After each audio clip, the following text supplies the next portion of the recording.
With nothing to play for, did the Rangers use their young players effectively during their 5-3 comeback win over the Panthers? We debate.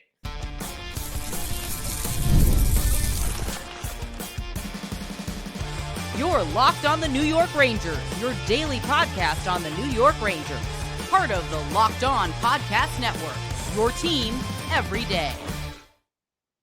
Welcome back, Blue Shirts fans, to episode number 1290 of the Locked On New York Rangers podcast. I'm your host, John Chick. Just want to thank you guys, as always, for making Locked On New York Rangers your first listen every day. We are free and available on all platforms, including YouTube. And today's episode of Locked On New York Rangers is brought to you by FanDuel. Right now, new customers can get $250 in bonus bets if your first $5 bet wins. And we are, of course, part of the Locked On Podcast Network, your team every day. So the Rangers do the impossible. They did something that they had not done for the first 80 games of the regular season. They did something that all other 31 teams in the NHL had done at least once throughout the course of the 2024-2025 season, and that is they erased a multiple goal deficit to come back and win a game. They pull off that feat against the defending Stanley Cup champion Florida Panthers. Panthers were up 3-1. Rangers score 4 unanswered to close out the night, and they get a nice win here at the end of what is a loss and mostly, let's be honest, just sad season for this team. And yes, I also understand, because I know a lot of people are going to point this out, yes, the Panthers did not go with their A lineup in this game, not even close. They had a couple guys that were out injured, and even more that were resting. I think there were as many as like 5 or 6 Panthers at least that were getting some rest for this game before the playoffs. And there were like 8 or 10 games left for the Rangers. And in theory, they were still sort of kind of alive for the playoffs, at least within striking distance. And we looked through the last, like I said, 8 or 10 games of the season on the schedule there and tried to map everything out and try to figure out, is there a path for this team to get into the dance? And one thing that I threw out there is that the last 2 games of the season looked pretty rough at the Panthers, home against the Lightning. But I mentioned that either or both of those teams could be in a situation where they've got everything wrapped up. They can't necessarily really improve their playoff standing. And so they might rest some players. And lo and behold, that's exactly what Florida did here. And that obviously played at least something of a role in the Rangers winning this game. But it's a moot point now because, as we know, the Rangers were eliminated from contention the game before this one. But with that being the case, they did make some lineup changes that I think were, in some cases, long overdue, and in some cases also just really common sense things that the Rangers should be doing at this point in a lost season. For the most part, I like the changes that the Rangers made in the lineup. We're going to go through it, basically line by line, pairing by pairing here. There was one thing that they did that I did not like at all, and a lot of you are probably on board with me on this one, and some of you can probably even figure out, you already know what I'm talking about before I even mention it. But we'll get there in just a second. Let's just go top to bottom through the lineup real quick. You start with the top line: Panarin, Trocheck, and Othmann. This trio has been very, very good together, and there are some underlying numbers that back that up. Vince Mercogliano shared those on Twitter the other day. I think it was yesterday, and we're going to dive into those in greater detail in just a little bit when we discuss the performance of some of the young Ranger players during this game. Brennan Othmann, of course, being the young player on this line here, but we'll get to that in a little bit. But bottom line, those three have played very well together. The second line, left to right: Gabe Perreault, JT Miller, Mika Zibanejad. It makes sense to have Gabe Perreault in the top 6. I mean, to begin with, let's just start with the obvious here, right? It makes sense to have Gabe Perreault in the lineup, which, again, should be common sense, but nothing is common sense for the Rangers in 2024-2025. I was hoping for a line of Othmann, JT Miller, and Gabe Perreault together. I just like the idea of Gabe and Othmann getting to gel a little bit, getting to build some chemistry heading into next season. At some time or another, these two are going to end up on the same line. We don't know exactly when it's going to happen, but it will happen at some point. But bottom line, I'm okay with them going with the lines that they did, because Othmann and Perreault are both still in the top 6. And like I mentioned, Othmann has had some success with Trocheck and Panarin, so that allowed them to keep those two together. But then you had the third line: Cooley, Parsonen, and Lafreniere. And I really don't get why Parsonen needs to be in the lineup over any of the young Ranger prospects at this point. I know he scored a couple of goals recently, including one in this game, and he is still just 24. So it's possible that maybe the Rangers still want to evaluate Parsonen and figure out what they have in Parsonen. they might throw him into that young player group along with everybody else. And something else to keep in mind with Parson, I checked this a little bit earlier this morning, he is not waiver exempt. So if there's a situation next season where he does not make the Rangers roster out of training camp, then for the Rangers to send him down to the Hartford Wolfpack, he would have to first pass through waivers. Now, would he make it through? I would say probably not, just because, as we've talked about in the past, all it takes is one of the 31 teams to claim him. He is still young. I believe he was a relatively high draft pick in the past, and has done okay in his NHL career, just hasn't been really a standout player in any way. So I guess that's probably why the Rangers want to evaluate Parson, and he is an RFA with arbitration rights at the end of the season, so that's something to be considered as well. Do they look to move him? Do they look to bring him back? And if they do bring him back, like I said, he would be exposed to waivers if he does not make the Rangers out of camp. But regardless, I mean, this is the guy that was the trade deadline throw-in. What about your own homegrown prospect, the guy that you feel good about, the guy that you like, the guy that you were confident enough in to take in the draft? And that would, of course, be Brett Berard, who was a healthy scratch for this game. I would like to think that he'll at least get back in there for the final game of the season. But then again, I mean, you guys see how the Rangers have operated this year. And on top of that, now Laviolette and the coaching staff, they have that baked-in excuse of, well, we won the last game, can't touch the lineup. Never mind the fact that they only follow that rule when it suits them. They only follow that rule when they use it as an excuse to keep one of the veterans in the lineup rather than to keep one of the kids in the lineup, if you've noticed that. And on top of that, they won't even take into consideration the fact, most likely, that this is obviously a meaningless game for the New York Rangers, and clearly they cannot make the playoffs at this point. So we'll see. The other thing I want to throw out there on this topic while we're kind of going off here is I'm over Peter Laviolette's explanation that he's been using lately that, well, we need a certain amount of centers in the lineup, and that's why Parsons in, and that's why Gabe Perreault and Brennan Othmann are healthy scratches. They both played in this game, but they were healthy scratches the game before. It's ridiculous. How many guys that play center do you possibly require to be in your lineup night in and night out? If you look at this lineup last night, these are the centers that play that were active for the Rangers in this game. You got Trocheck, you got JT Miller, you got Mika, you've got Parsonen, you've got Johnny Brodzinski, and you've got Matt Rempe. Rempe has played almost exclusively wing with the Rangers, but he has played center quite a bit in the past. That's 6 centers right there. Do you really need that many?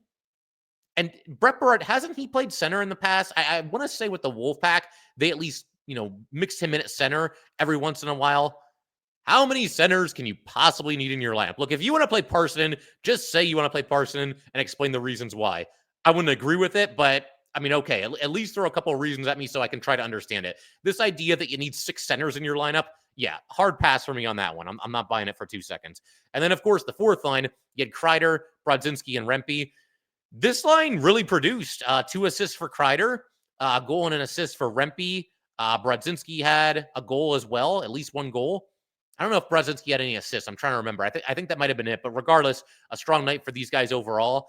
And despite how well they played, I actually have a request for the season finale. I'd like to see Kreider, for all his struggles this season, for as south as it's gone, I'd like to see him in a top 9 spot for the last game of the season, because there's a decent chance to, I would say honestly, a very good chance this will be his final game as a Ranger. So forget about everything that's happened. Who cares? Bottom line, this guy's been here for a long time. He's very high on a lot of Ranger all-time record lists. He obviously has had some big-time playoff moments for sure. So let's get this guy into at least a semi-prominent role for the final game of the season. I think they can do that for Kreider. All it would really require, I mean, we don't want to move Parsonen. We know that, right? But all you would really have to do is, in all seriousness, drop Parsonen from the 3rd line to the 4th line and move Kreider up. I mean, then that line wouldn't have a center. So you would then have to maybe move Mika down and move Cooley up. I mean, that could work. You could have Mika centering the 3rd line, and then Cooley bumps up to the 2nd line. Bottom line, there's a way to do it. Find a way to get Kreider into a prominent role. Make sure he has a good amount of ice time for, like I said, what could very easily be his final game as a New York Ranger. And then you got the defense pairings. Oh, I should also mention this, though. I talked about Berard being a healthy scratch. All these changes also meant that Sam Carrick is a healthy scratch. It's fine. I like Carrick. I like what he's brought to the table this season. I think overall he's done a nice job in that 3rd line center, or that 4th line center role, excuse me. But we know what Sam Carrick is. He's a 4th line center and a guy that can kill some penalties, obviously wins a lot of faceoffs, can play a gritty style as well. we don't need to learn anything else about Sam Carrick. He's still under contract for 2 more years after this season. So the priority now should be getting the young guys into the lineup. And unfortunate that Carrick now is a healthy scratch for the first time all season, but also very understandable at the same time. And then the D pairings, Miller and Borgen together. I mean, that's been pretty standard. Those two have been basically joined at the hip pretty much ever since Borgen came over, and they've been listed as the top pairing most nights. Then you had Robertson making his NHL debut alongside Adam Fox, and I absolutely love this. Here's a crazy concept. Set up one of your young players, one of your rookies, to succeed right out of the starting gates. Why not? I mean, has Carson Soucy done that great with Adam Fox? I don't really think that he has. There's nobody that like you must put with Adam Fox here. So put the kid there, give him as easy of a time as possible. And I mean, I don't know if he's a little bit older than most guys that when they make their debut. But if I'm a 24-year-old rookie making his NHL debut, I'd feel pretty good about having Adam Fox with me. I mean, maybe it would make you a little bit nervous on one hand too, because you know his reputation, you know what a good defenseman he is. But I would think that could only help you. So I liked seeing that. Robertson was actually asked about that. That's what he had to say. Just seeing that this morning, being paired with Adam Fox, he made it a lot easier for me to just jump in there and just focus on my game. One of the best D-men in the league and something I'll remember forever. And then, of course, the third pairing was Jones and Soucy. Vakanainen was the odd man out, and Jonathan Quick was in net. Once the Rangers got eliminated, there was really no reason for Igor Shesterkin to play both of these last 2 games. He's had a hefty workload this year and a lot of really busy nights. I'd still be okay with Dylan Garand getting a call up and maybe playing the last game of the season. I don't think there's anything really to lose at that point. You would have to scratch Igor or Quick, but I think under the circumstances, it's certainly acceptable to do that. I mean, everybody knows what's going on here. It's the end of the season. You're not going to the playoffs, and you're getting a look at one of your rookies. I would think maybe they would sit Quick down.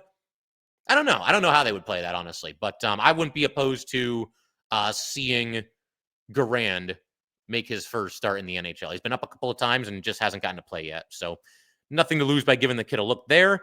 But in just a second, we're going to keep talking. We're going to continue this theme of talking about the young players on this, Rangers squad that mostly got into the lineup, Brett Berard notwithstanding. But in just a second, we're going to shift our attention to Matthew Robertson. Talked about him very briefly, but want to spend some time on him since obviously he was making his NHL debut last night. And we will do that in just a second. All right, we just want to take a minute to let everybody know that today's episode of Locked On New York Rangers is brought to you by Monarch Money. Ever check your bank account and wonder, where did all my money go? Between dining out, online shopping, and entertainment, it is easy to lose track. That's where Monarch Money comes in, your personal CFO, giving you full visibility and control over your finances. Monarch Money isn't just a budgeting app. It's a complete financial command center. You can track all your accounts, investments, and spending in one place, so you stop just managing your money and start building wealth. You've got all-in-one convenience. Instead of juggling multiple apps, you can use Monarch to check your finances, track spending, and even plan your long-term goals.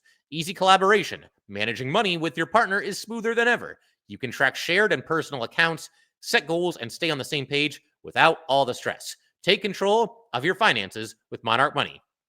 Use code LOCKEDONNHL at monarchmoney.com for 50% off for your first year. That's monarchmoney.com, code LOCKEDONNHL for half off of your first year.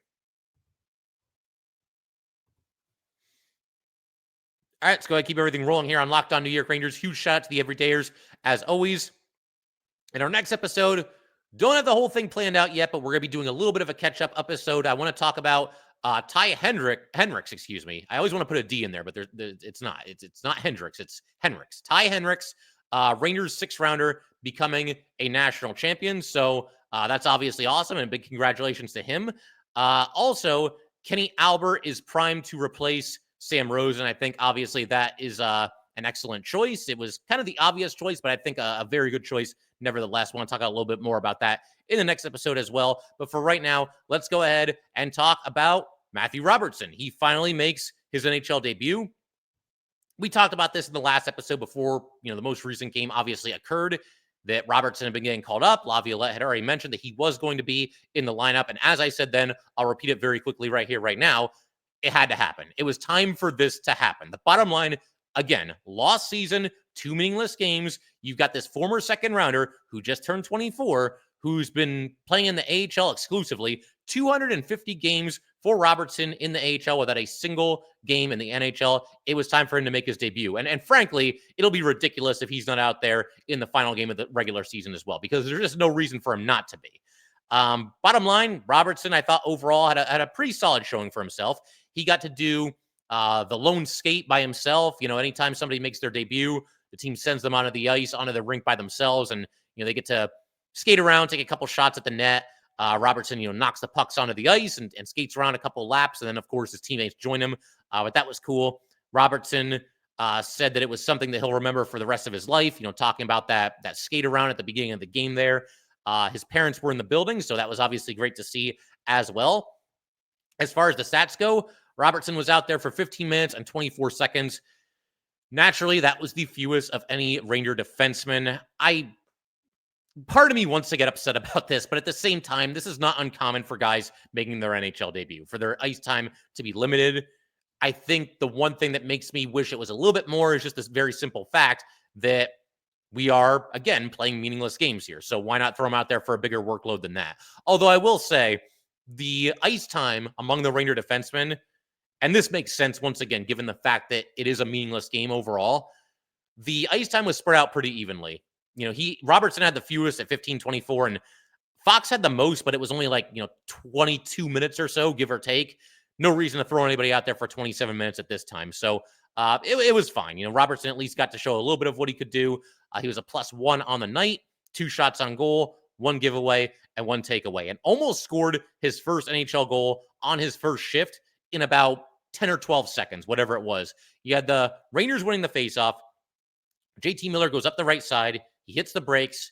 He turns and passes back to his left to Robertson. Robertson is making a beeline for the net, takes the pass in stride, and really good shot that he got away here, went off the side of the net. So I was standing up on that. I thought that would have been amazing to see him, 10 or 12 seconds into his career, score his first NHL goal, especially when you consider that he doesn't really score that often. I mean, he's got 1 goal this entire season in the AHL, 24 assists, but 1 goal. I mean, that's it. So that would have been really something else to see that. One of the cooler moments of the entire Rangers season, if we're being completely honest here. But there was one play that, kind of, I wouldn't say exposed him or anything like that. It was basically the one hiccup that Robertson had in this game. You had Sam Reinhart. He got to the outside of Robertson, got around to the outside, got to the Ranger net on a rush. And this is the one that they fired off the post, did the Panthers. And I think what happened here, I don't know this for sure, but it's one of those things where you probably don't realize, even as a professional hockey player, and even for somebody like Matthew Robertson, who's played 250 games with the Wolfpack, you probably don't realize just how fast the NHL really is. And you guys know this from watching on TV. Everybody's so big, so fast, so strong, moving a million miles an hour. But I think until you get out there and actually play, you probably don't realize how fast it really is. And it's one of those situations where he probably just didn't anticipate Reinhart being able to get around him as fast as he did. By the time Robertson turned around, it was too late. Reinhart was by him, and fortunate that this shot obviously stayed out, went off the post and stayed out. But other than that, that was really the only hiccup that I noticed from Robertson on the night. The second period, there was kind of a funny moment. Robertson lost his skate blade during a shift, and you've got Parsonen trying to push him off the ice, and Jones was waiting there on the bench. He kind of pulled him off at the very end there. I'm sure if you're Robertson, you could probably do without that happening in your NHL debut, but stuff happens. I mean, anybody can break a skate blade, and we've seen it happen multiple times over the years to players on the Rangers, their opponents, whoever it might be. Then just a nice little play made by Robertson here in the third period. Nothing that's going to go on, top 10 plays of the night or his career highlight reel or anything like that. But there was a play where the Panthers had the puck in the Ranger zone, and Robertson put a decent hit on Verhey. He wasn't even credited for a hit, but he did make contact with him just enough to basically bump him off the puck. And the Rangers were able to take possession of the puck right after that and get it out of the defensive zone. And again, it doesn't sound like much, but think of how often the Rangers this year, and honestly, even back to last year, think of how many possessions that opponents have had on the Rangers that just go on and on and on. So any chance you get, if you're the Rangers, to separate an opponent from the puck, and get it out of the zone, that's a positive. And Robertson at least contributed in that happening here. And then the game-tying goal, the one that was scored by JT Miller, Robertson had a little bit of a hand in this one as well. It's a shame that they don't give out 3 assists, or he would have gotten his first point here. But basically, Robertson's got the puck in the defensive zone, delays with it just a little bit. And, he very cool, calm, and collected. He's kind of by himself there. He's got some space. He's got some time. And, takes his time surveying the ice and then makes a nice pass up into the neutral zone to Chris Kreider. Kreider is along the boards and just shy of the red line. Not a spectacular play, but he just looked poised and confident and in control here and then made a very accurate pass. Kreider then moves the puck across the ice to Mika Zibanejad, leads him into the zone. And as soon as that happened, JT Miller saw that Mika had the puck up the right side, and Miller just, like he's fired out of a cannon, goes right to the front of the net and is able to score off of Mika Zibanejad's pass, tips it into the net, ties the game at 3-3. And I'll say this again, too. I mean, we're talking about Robertson here, but a quick detour. If Mika Zibanejad is back next season, which I think he's going to be, I feel like I'm kind of in the minority there. The big three right now that I think Ranger fans are kind of wondering what the future holds are K'Andre Miller, Chris Kreider, Mika Zibanejad. It could go either way with all three of those guys. The reason why I think Mika's back is you can't really trade him if he doesn't want to be traded. He's got the full no-move clause, and you can get upset about the Rangers for giving that out if you want, but he's got that at his disposal. So there's that. But also think about the fact that he's got 5 years left on his contract. Mika did not have a good season this year. I think we can all agree on that. And he's at $8.5 million per season. So what team is going to look to trade him? Even if Mika does waive his no-move clause, who's going to be lining up to acquire Mika Zibanejad on that contract? So I think, for better or worse, I'd like to see him move. But again, I'm being realistic here. I think he's going to be back next season. But if he is back, you keep him with JT Miller. You never deviate from that plan. I know I threw out the idea of Miller centering, Othmann and Perreault for this game and maybe the next game as well. But for next season, you keep Mika Zibanejad joined at the hip with JT Miller, because Mika hasn't been great even with Miller, but he's at least been solid. He's at least been productive. He went through a stretch there where he was producing a lot of points. I think it was like 37 points in 43 games or something like that. And almost all of that was while he was playing on the same line with JT Miller, to say nothing of, his at least somewhat increased physicality while playing with JT. So if Mika is back next year and there's nothing the Rangers can do about it, you keep him joined at the hip with JT Miller. Back to Robertson, though. He had a couple of quotes after this game, obviously talking about his debut here. This is what he had to say. "It's been my dream to wear the red, white, and blue. Since getting drafted in 2019, there's a lot of emotions going on, just stepping on the ice, wearing the jersey.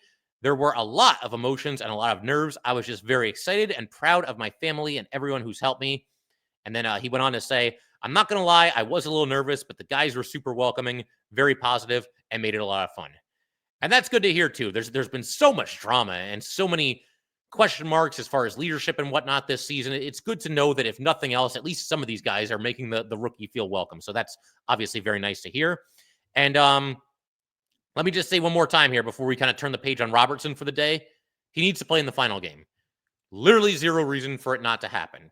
If Vakanainen has to be a healthy scratch for the second straight game, so be it. And there's nothing against Vakanainen, but we know who and what Vakanainen is. He's here to be the number 6 defenseman, maybe the number 7 defenseman, and to provide depth and to do so at a very reasonable cost of $1.5 million per season. So there's no reason to put him in. And call me crazy, I don't think Calvin DeHaan's going to be in the lineup in the next game either. So by all means, give Robertson another game. Give him the final game of the season. Just see what he can do. Gonna keep everything rolling just a second. We're going to, again, stay with this theme of talking about the young players on this team, specifically Zach Jones, Matt Rempe, Brennan, Othmann, Gabe Perreault. We got all 4 of those guys to get through in the next segment, and we'll do that in just a second. All right, we just want to take a minute to let everybody know that today's episode of Locked On New York Rangers is brought to you by FanDuel. The NBA playoffs and the Stanley Cup playoffs are almost here, and FanDuel is giving new customers an incredible way to get in on the action. Right now, when you join FanDuel and place your first $5 bet, you'll get $250 in bonus bets if your bet wins. FanDuel makes betting so easy, whether it's picking your favorite team or diving into the player props. From three-pointers to steals and assists, FanDuel has so many ways to bet your favorite player props. Plus, after the game tips off, you can even combine live prop bets into a same-game parlay for a chance to win big. Don't miss out. Head to FanDuel.com and claim your $250 in bonus bets today. All right, so we just talked about Robertson, obviously. We're going to wrap up today's episode by talking about some of the other young players that I thought, overall played very well in this game and in many cases contributed to the Rangers winning this game. We'll start with Zach Jones. I thought he was awesome. He was all over the ice, some great skating, some really nifty passing as well, a couple of really good drives to the net. There were a couple of times where he would fake a defender either by skating by them or in one case, he was up at the blue line, made it look like he was going to just cross the blue line basically with the puck. And then he stopped on a dime, went back the other way, passed to Gabe Perreault. Perreault got it back to Jones. Jones then had the backhand shot that was denied. But he just looked really good in this game. And, I joked on Twitter that, hey, Zach Jones looks really good in this game, which means the Rangers will probably make him a healthy scratch in the next game. And as much as I want that to be a 100% joke, it's not. Does anybody, feel 100% confident that Zach Jones is going to play in the next game? I'd like to think that he will. I don't see really any reason to pull him off the ice after that. But I put nothing past Laviolette and this coaching staff and whoever's making the lineup. So I really hope he's back out there. I know some people are going to always hold the fact that Jones is small against him. I get it to an extent. But if we go through the Ranger defensemen right now, they've got a lot of guys with size. And really the only ones that I would say are below average size, at least by NHL defenseman standards, are Jones and Fox. Fox, you live with it because even in a down season, he's doing things that a lot of NHL defensemen simply cannot do. He has been a Norris Trophy winner, a Norris finalist several times as well. One of the best. So you'll live with Fox not being an absolute giant out there. Jones, he's the other one that is kind of undersized. K'Andre Miller is big, doesn't always play like it, at least not as much as we'd like to see him play like it. There's been times this season where it just drives you nuts. It's like, man, just use your size and your strength to your advantage, please. So we'll see if, first of all, we got to see if Miller's even back next season, but if he is, we'll see if he can eventually start doing that. Borgen is big. Schneider's a giant. Susie is an absolute giant. Susie has struggled a little bit, but it has not been due to a lack of size. That is for sure. I would think they'll probably bring in at least one new defenseman this offseason, via trade or free agency or whatever it might be. And we'll see if that's one of the bigger defensemen in the league. But bottom line, I think it's okay that Jones is a little bit undersized because most of the Ranger defensemen are not. And the only other one that is Adam Fox. And again, you live with that because of all the other things that he can do. So really good, strong game for Jones. And for Jones himself, it could go either way. Whether he's back or not next season, we shall see. Then you got Matt Rempe. Rough night for the Rempe can't play hockey crew because he really played well. That entire fourth line, Rempe with Kreider and I wanted to say Carrick, but I know Carrick, Brodzinski was the center for that line. So Brodzinski, Kreider, and Rempe. They all played a really good game together.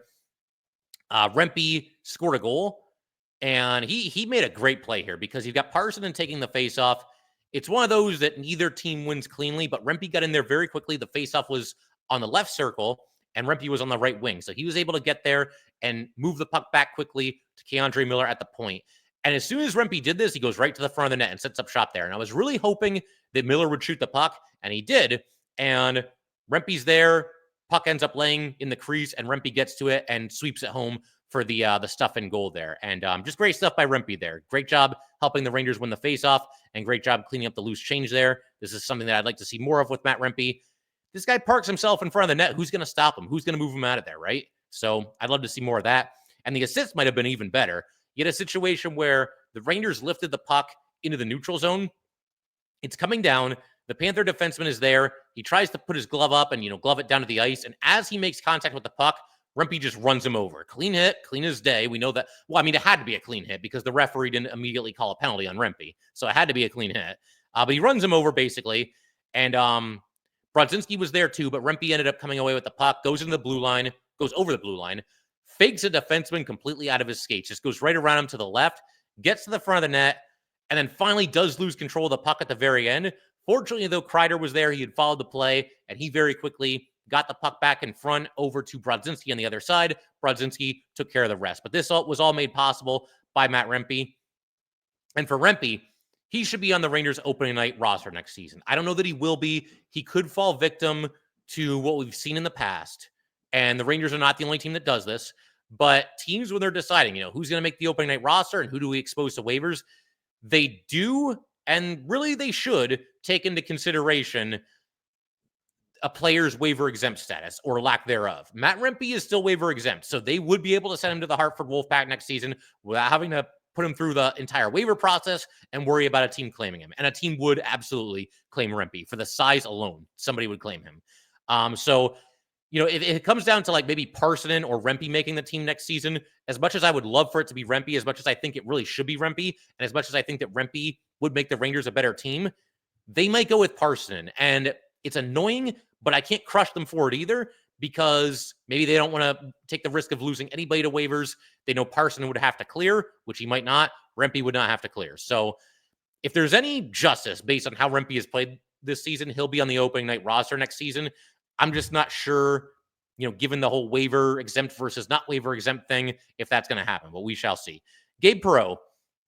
Didn't get a whole lot from him in this game, and that's fine. I mean, there's going to be some games where the 19-year-old rookie doesn't necessarily stand out, and I think this is one of those games.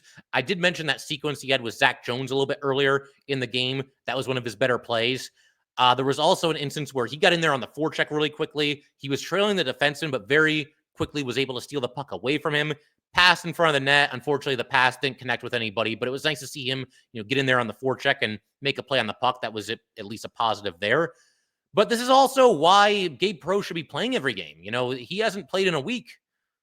And this is not somebody that's used to watching his team play hockey. I mean, he's used to being one of the stars, and he's not going to be a superstar right away, I don't think. But you got to show him the ropes. You got to let him learn a little bit.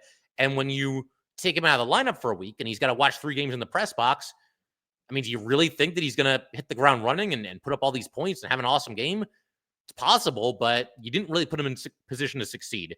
The one thing I can't complain about, though, when it comes to Perreault, he got a good amount of ice time, 16:01 to be exact. Again, it's not an enormous amount, but for somebody who's 19 years old playing in his 4th game, it's fine. It's fine. And hopefully he's back out there in the next game. Again, I shouldn't even have to say that. It should be common sense. But once again, I put nothing past this coaching staff when it comes to these lineup decisions and potentially not playing the young players. And then finally, Brennan Othmann. I mentioned earlier how Panarin, Trocheck, and Othmann have really been playing well together. These are the stats I was talking about. The last 6 games, not including last night, they have outscored their opponents 6-0. They have an expected goals for of 77.11%. They have 38 scoring chances compared to just 18 for their opponents. And they have 15 high danger scoring chances compared to just 2 against, their opponents. So that's awesome. And the other thing that you really notice about Brennan Othmann, it's such a hockey cliche to say, he likes going to the dirty parts of the rinks. He likes getting his hands dirty, grit and sandpaper and all that stuff, right? This guy lives to go to the dirty parts of the hockey rink. If there's a puck in the corner in the offensive zone, Brennan Othmann is going to go in there like a bull and fight like his life depends on it. And the Rangers need more players like that. And it's been great to see from Othmann. But we'll call it there. Thank you guys, as always, for tuning in, and I will see you next time.